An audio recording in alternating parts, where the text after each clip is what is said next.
Welcome to Jobbed Out, the wrestling editorial that reminds you that this is a bad year for WWE Hall of Famers losing their jobs. Hey, Gerald Briscoe approves of this message.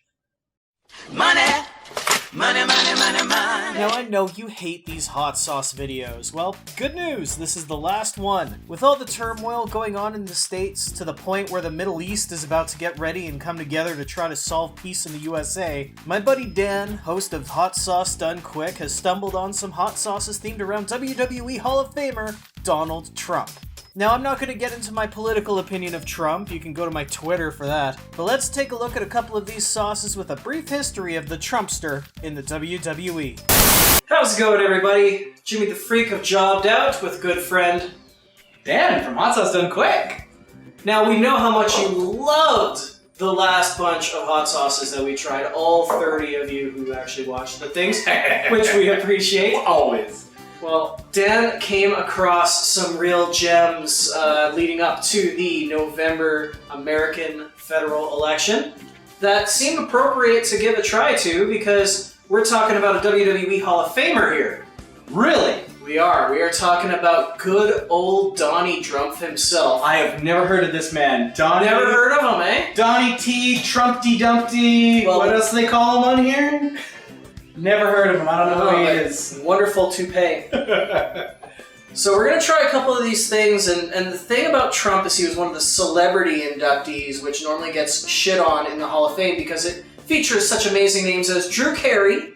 Wow. And Kid Rock. Fat or skinny Drew Carey? Skinny. No, well... Was he fat when he Drew was... Carey show, Whose Line Is It Anyway, Drew Carey? Fat Drew Carey. Fat Drew Interesting induction. I was going to say, when he didn't have the Louis Anderson hair, Drew Carey. No. But the thing was, yeah, you take a look at especially those names and you go, well, the celebrities, they shouldn't even be there. They haven't contributed like a wrestler has. Trump, however, has such a deep-seated connection to pro wrestling that I kind of have to avoid giving my personal opinions on the man. It's the internet. Don't give any personal opinions. So we're going to try our first sauce while I give us a little bit of a ramble. What do you want to do? Hell to pay? Okay. We're going to do Hell to Pay hot sauce. Hell to pay. Now, Dan, what can you tell us about Trump's Hell to Pay? If you have seen my episode on this over on my channel, Jim, you want to put it... Link up in the corner. Link up in the corner over there, okay. Basic cayenne sauce. Nothing special. It's just a worse version of Frank's with no age on it, so it's not even as good as like Tabasco or anything like that. So we're looking at WrestleMania 30, the hot sauce. Yeah, it's just a standard, except with more flavor. You guys watched that one, right? Up in the corner. With more flavor. This has more flavor. Okay, there's hope then. And yeah, so that kind of fits the idea of, well, Trump's contribution. His first contributions were when WrestleMania was just kind of becoming its thing. The first event was just a closed-circuit TV show. Second one was spread across 3 arenas in 3 different cities. The third WrestleMania was at Pontiac Stadium, which was the largest WrestleMania at the time. 93,000 attendance. It was really closer to 70. That actually is that's pretty huge. It was closer to 70,000, but it's still pretty good. Now, WrestleManias 4 and 5 were both hosted by Trump Casino. Really? So the Trump Plaza Hotel, I believe it was, he hosted 4 and 5, and Trump was on screen, taking in the show Dixie Carter style, just in the audience, being asked what he thought. He is a wrestling fan. So we wouldn't see Trump again until 2006. What happened there was when Trump had his big blow-up with Rosie O'Donnell. You know, she's a nasty woman. Well...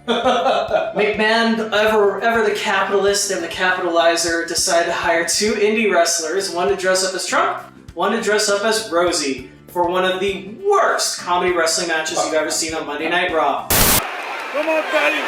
Oh my gosh! He had more contributions to wrestling, but I think right now we should try the sauce. We'll talk about his next stage of his WWE career with the other one. So Hell to Pay, you say? Hell to Pay. Now, you'll notice we're properly social distanced because, let's face it, the world pretty much caught fire after our last hot sauce deal. Pretty much.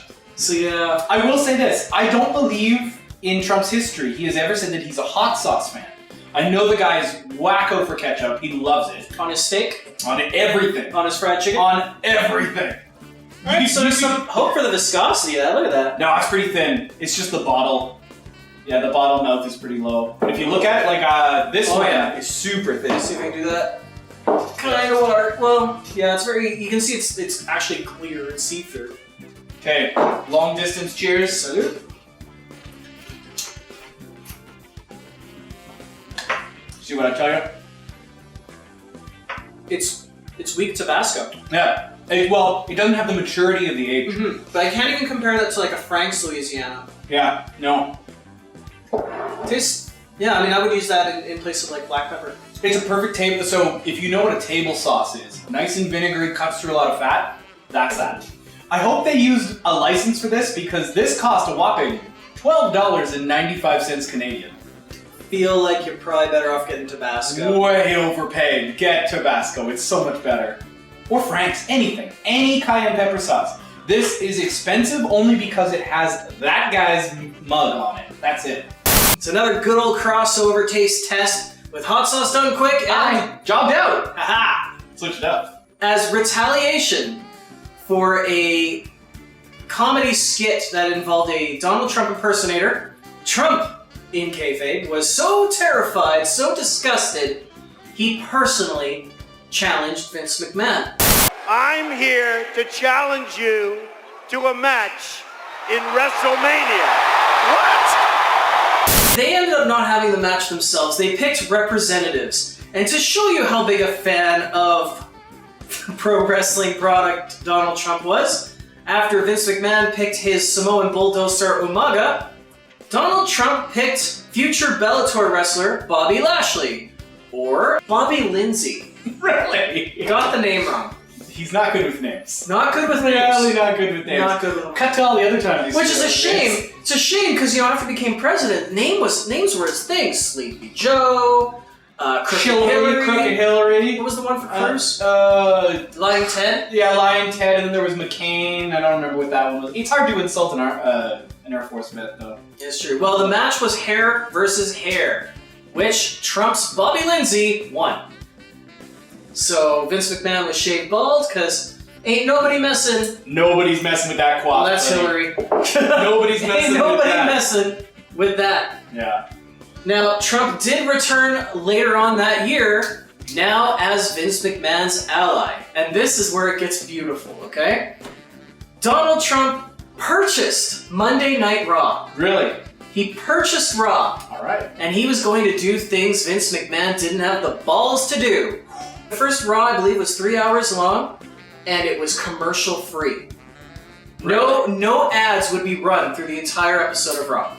He would eventually implement the celebrity guest general manager, bringing us such highs as Pee Wee Herman, Bob Barker, and Larry King, and such lows as Dr. Ken, Jeremy Piven, Ozzy Osbourne, who also couldn't get anybody's name right. It also led to the wonderful legend and future Hall of Famer, Kevin Federline.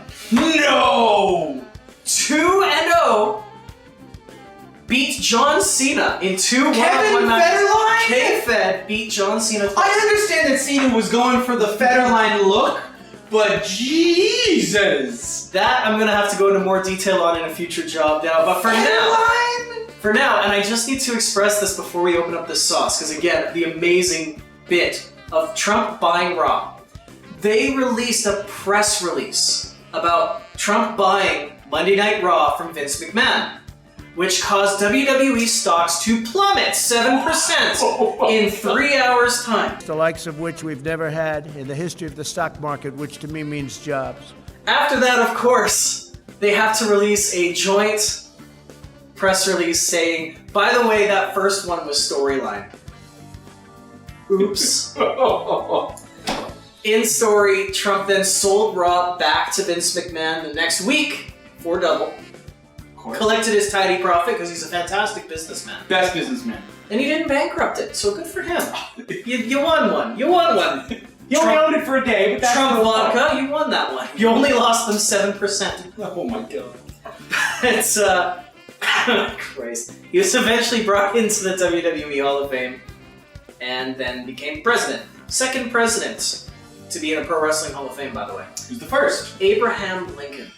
Don't No. Okay. Now, as we have talked about the fragility of a Trump-owned business, it is only appropriate we try Trumpty Dumpty sauce. He loves that wall. He wants that wall. He does. What can you tell me?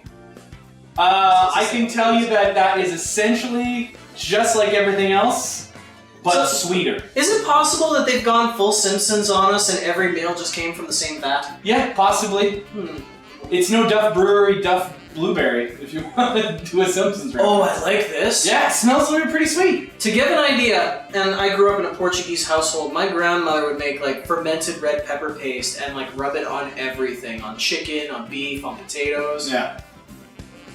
This smells like fermented red peppers, garlic and onion, but not so much just like a Tabasco or a Frank's. It is a little thinner than these two, so just heads up on that. Okay. Because it'll come out. That's what she said. I told you! Hey, I didn't spill a drop. You did spill a drop, you did better than me. Unlike Trump in that Russian hotel room. PP tapes. Well, here's hoping this doesn't taste like piss. I just lost like 8 subscribers. Cheers. Cheers. It's alright. A little too carroty for me, a little too sweet. Now, normally I hate carrots. That has some strong carrot flavor in that one. I think that is absolutely delicious. Well, you're taking it home, so that's good. I will tell you this too. That is less hot than the WrestleMania hot sauce. It's the sugar. That might be like right down there with a raw sauce with a Chipotle Smackdown, Yeah. which I finished that whole bottle. Oh, I'm sure you did. It's a great additive to things. So like this is great if you want salt instead of hot sauce. Mm-hmm. Yeah, I wonder what the salt content is on this bad boy. It's got lots of flavor, but zero heat. Yeah. But the sodium's through the roof. it's through the roof, so. With that said, if I had to somebody dared me to drink a bottle of hot sauce, I'd pick this and not tell them. Because this thing ain't hot at all. Now, that being said, it is an okay sauce, not very hot. Is it worth $11? No! Exactly, of course it isn't. We're gonna make Mexico pay that $11. If you enjoyed this review and you're curious about Dan's work, check out his channel, Hot Sauce Done Quick. Every video is short, to the point, and has its own little twist. Give him a watch and a sub as he closes in on 100. Now, love them or hate them, we've come to the end of pro wrestling hot sauce crossovers. For now. As for Trump, you'll notice not many people are really wishing him the best of luck in his future endeavors, but what do you think of these hot sauces? Have you tried them? And what wrestlers do you think should lend their names to spicy condiments like these? Let me know in the comments section and be sure to subscribe to the channel for more because I want you to be a part of the conversation too. For now though, I better get my shoulders off the mat, so thank you for tuning in to Jobbed Out. I'll catch you next time.